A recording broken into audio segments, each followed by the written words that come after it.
Friends, ఇవాళ మనం 'బ్రహ్మముడి' సీరియల్‌లో ఇవాళ ఏం జరగబోతుందో తెలుసుకుందాం. అంతకన్నా ముందు మీరు మన ఛానల్‌ని సబ్స్క్రైబ్ చేసుకొని పక్కనే ఉన్న బెల్ ఐకాన్‌ని క్లిక్ చేసేయండి. సో, ఇక లేట్ చేయకుండా టాపిక్‌లోకి వెళ్ళిపోదాం. రాజు చేతిలో ఒక గాజు బౌల్ పట్టుకొని అందరి ముందు నిల్చున్నాడు. గేమ్ రూల్స్ చాలా క్లియర్‌గా చెప్పాడు. ఒక్కొక్క చీటీని తీసుకొని అందులో రాసి ఉన్న దాని ప్రకారం పర్ఫార్మ్ చెయ్యాలి అని చెప్పాడు. అయితే ఏదో చేశాంలే అన్నట్టు కాకుండా తేలిపోయినట్టు, వాడిపోయినట్టుగా ఉండకూడదు. ఫుల్లుగా ఎంజాయ్ చేస్తూ టైమ్ పాస్ అయ్యేలా ఉండాలి అని కండిషన్ అయితే పెట్టాడు.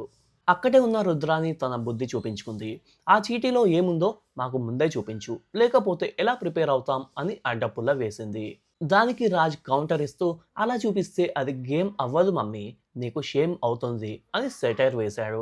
అలాగే మన గ్రాండ్ మదర్ కూడా ఎంట్రీ ఇచ్చి, అయితే ఈరోజు ప్రిపేర్ అయ్యి రేపు రా అని రుద్రాని నోరు మూయించింది. ఇంతలో మన బాబాయ్ సుభాష్ మాట్లాడుతూ, ఇలాంటి టైంలో తినడానికి స్నాక్స్ ఉంటే అదిరిపోయేది కదా అనగానే ధాన్యం స్నాక్స్ పట్టుకొచ్చేస్తుంది. వెంటనే బాబాయ్ ఫ్లర్టింగ్ స్టార్ట్ చేస్తాడు. ధాన్యం, నువ్వు నా సత్తు బిందవే, నా ఇత్తడి బిందవే అంటూ తెగ పొగిడేస్తాడు. దానికి కళ్యాణ్ అండ్ రాజ్, నువ్వు నా అక్షయ పాత్రవి అనాలి బాబాయ్ అంటే, అక్షయ పాత్ర మీ అమ్మకు సెట్ కాదులేరా అని బాబాయ్ అక్కడ కూడా పంచ్ వేసేస్తాడు.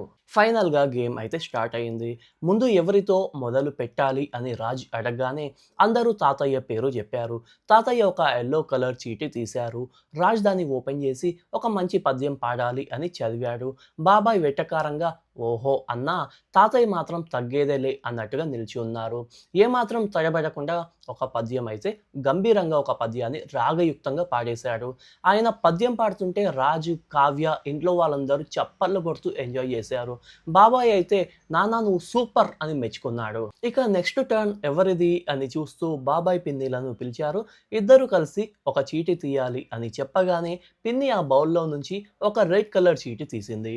రాజ్ దాన్ని చూసి నవ్వుతూ, మీ ఇద్దరు కలిసి డ్యాన్స్ చెయ్యాలి తప్పదు కదా అని అనౌన్స్ చేశాడు. అది వినగానే బాబాయ్ షాక్ అయ్యాడు. పిన్ని సిగ్గుపడింది. ఏమంటే ఇలా రండి అని పిన్ని పిలవగానే బాబాయ్ ఇప్పుడు ఎవరితో తీద్దాం అని తప్పించుకోవడానికి ట్రై చేశాడు. కానీ రాజ్ వదలలేదు. బాబాయ్ పిన్ని కమాన్ కమాన్ అని ఎంకరేజ్ అయితే చేశారు. ఇంకేముంది, బ్యాక్గ్రౌండ్లో ఇదేమిటమ్మా మాయ మాయ మైకం కమ్మిందని ఒక సాంగ్ అయితే ప్లే అవ్వగానే బాబాయ్లో ఉన్న డాన్సర్ బయటికి వచ్చాడు. పిన్ని బాబాయ్తో కలిసి అదిరిపోయే స్టెప్పులు వేశారు. వాళ్ళు డ్యాన్స్ చేస్తుంటే రుద్రానికి మండుతున్న మిగిలిన ఫ్యామిలీ అంతా ఫుల్లుగా ఎంజాయ్ చేశారు. తర్వాత గేమ్ స్టార్ట్ చేసింది మన రాహుల్ ఇంకా స్వప్న. చీటీలో సినిమా పేరు చెప్పాలి అని రావడంతో రాహుల్ నానా తంటాలు పడుతూ ఉంటాడు. కానీ స్వప్నకి అయితే ఏం అర్థం కావట్లేదు. సో ఇంకా ఫైనల్గా అయితే ఏదో విధంగా నువ్వు వస్తానంటే నేను వద్దంటానా అనే సినిమా పేరు అయితే చెప్పేస్తారు. ఆ తర్వాత మన కళ్యాణ్ బాబాయ్ అండ్ కనకం అత్తయ్య రంగంలోకి దిగారు. వీళ్ళకి వచ్చిన సినిమా టైటిల్ చాలా పెద్దది. కానీ వీళ్ళ కోఆర్డినేషన్ సూపర్ అండోయ్. కళ్యాణ్ జస్ట్ ఒక చిన్న క్లూ ఇవ్వగానే కనకం గారు సినిమా పేరు వెంటనే చెప్పేశారు. ఈ విధంగా గేమ్ అంతా ఫుల్ జోష్‌గా ఉంటే సీన్ చివర్లో ఒక చిన్న ట్విస్ట్. అందరూ నవ్వుకుంటుంటే బామ్మగారు సడెన్‌గా కళావతి కషాయం తాగినావా అని సీరియస్ టాపిక్ అయితే తీసుకొచ్చారు. కషాయం తాగే టైం అయింది మర్చిపోయావా అని రాజ్ అడగగానే దానికి నానమ్మ నవ్వుతూ, నా మనవరాలు మర్చిపోతుందిరా, నువ్వే గుర్తు చేసి కషాయం తెచ్చి ఇవ్వాలి, ఆ పని నీదే అని ఆ బాధ్యతను రాజ్‌కి అప్పగిస్తుంది.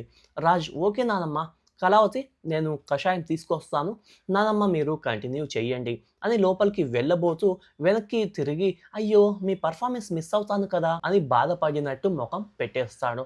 అప్పుడు నానమ్మ సరదాగా కోపడుతూ, ఒరేయ్ నువ్వు మిస్ అయినా పర్వాలేదు, మిస్ అవ్వకూడనిది నాకు ఇద్దరు కోడళ్ళు, వాళ్ళకి కావాల్సింది ఎంటర్టైన్మెంట్, నీకు కాదు, మూసుకొని పోరా అని గద్దించింది. రాజ్ నవ్వుతూ, ఇంత మర్యాదగా చెప్పాక వెళ్ళకుండా ఎందుకుంటాను అని అక్కడి నుంచి వెళ్ళిపోయాడు. ఇక ఆ తర్వాత రాజ్ కషాయం తీసుకొచ్చి కావ్యకి తాపిస్తాడు. ఫస్ట్ వద్దండి అని చెప్పేసి అడుగుతుంది. కానీ అతను రిక్వెస్ట్ చేసేసరికి తాగేస్తుంది. ఇంతలో బామ్మగారు, చూసావారా భార్య అంటే ఎంత ప్రేమనో అని చెప్పేసి కొద్దిగా మెచ్చుకుంటుంది. అలాగే మునగ చెట్టు ఎక్కిస్తుంది. తర్వాత అసలైన ఘట్టం చీటీలాట మొదలైంది. కళ్యాణ్ ఒక చీటీ తీసి, నెక్స్ట్ ఇంకెవరున్నారు, అన్నయ్య నువ్వే తీయాలి అన్నయ్య అని రాజ్కి చెప్పాడు. రాజ్, నేనా అని ఆశ్చర్యపోయి చివరకు చీటీ తీసి చదివాడు. తన భార్య మనసులో ఏముందో ఆ మనసును గుర్తించి భర్త కరెక్ట్గా చెప్పాలి అని ఆ టాస్క్ సారాంశం. రాజు కాసేపు మౌనంగా ఉండి కావ్య వైపు చూస్తూ తన మనసులోని మాటను చెప్పడం మొదలుపెట్టాడు. ఇది చాలా ఎమోషనల్గా ఇలా అన్నాడు. కళావతి మనసులో ఏముందో మీ అందరికీ తెలుసు. తనకి ఎంత కష్టం వచ్చినా, తన వాళ్ళ కళ్ళల్లో కన్నీటి తడి కనిపించకూడదని తను ఎప్పుడూ కోరుకుంటుంది. ఎదుటి వాళ్ళు ఎంత తప్పు చేసిన వాళ్ళు ఎవరైనా సరే క్షణకాలంలో క్షమించాలన్న గుణం ఉంటుంది అని చెప్తూ రాజ్ గొంతు బరువెక్కింది. కానీ అందరి విషయంలో తన పద్ధతి నాకు నచ్చకపోయినా, నా విషయంలో తను క్షమిస్తుంటే ఎంతో గొప్పగా ఉంటుంది. ఎందుకంటే నేను ఎన్నో తప్పులు చేశాను. ఆ తప్పులు దిద్దుకునే అవకాశం ఇవ్వడమే కాకుండా నా తప్పులన్నీ క్షమించి తన తలపై పెట్టుకున్న గొప్ప ఇల్లాలు నా కళావతి. చివరిగా రాజ్ కావ్యని చూస్తూ ఎన్నాళ్ళైనా నన్ను క్షమిస్తూనే ఉంటుంది, నన్ను ప్రేమిస్తూనే ఉంటుంది. అది నా కళావతి అని ముగించాడు. ఈ మాటలకు కావ్య కళ్ళల్లో నీళ్లు తిరిగాయి. అపర్ణ, ఇందిరాదేవి కూడా ఎమోషనల్ అయ్యారు. ఇల్లంతా చప్పర్లతో మార్మోగిపోయింది. అయితే గేమ్ అయిపోయింది అని అందరూ వెళ్తుండగా, "బావ నాది నేను చేయలేదు" అని చెప్పేసి కావ్య అయితే వస్తుంది. ఒక చీటీ తీస్తుంది. అందులో ఒక మంచి డ్యూయెట్‌కి సాంగ్ వెయ్యాలి అని వస్తుంది. రాజ్, "ఓహో! ఆ! వచ్చేయి, వచ్చేయి" అని ఎంకరేజ్ చేస్తాడు. కావ్య, "ఎలా బావ చేయాలి? నాకు వచ్చింది డ్యూయెట్. సింగిల్‌గా చేయలేను కదా! నీ కోసం హీరోని తీసుకురమ్మంటావా" అని అడిగింది అపర్ణ కల్పించుకొని. "హీరో ఇక్కడే ఉన్నాడు. ఇంకెవరు? మా రాజ్ బావయే" అని అంది కావ్య. "నేను రాజ్ బావతోనే డాన్స్ చేస్తాను" అని చెప్పింది. రాజ్ మొదట నో నో అని మొహమాటం పడినా కళ్యాణ్ అండ్ అందరూ బలవంతం చేయడంతో ఒప్పుకున్నాడు. రాజ్ అండ్ కావ్య కలిసి 'గువ్వా గోరింకతో ఆడిందిలే బొమ్మలాట' అనే సాంగ్ అయితే అందంగా రొమాంటిక్ డాన్స్ అయితే వేశారు. సో వాళ్ళ డాన్స్ చేస్తుంటే ఇల్లంతా చప్పట్లతో మారుమోగిపోయింది. సో గాయ్స్, ఈ ఎపిసోడ్‌లో జరగబోయేదైతే ఇదే. సో మీకు ఈ వీడియో నచ్చినట్లయితే తప్పకుండా లైక్ చేయండి అండ్ మన ఛానల్‌ని సబ్స్క్రైబ్ చేసుకొని పక్కనే ఉన్న గంట సింబల్‌ని నొక్కేసేయండి.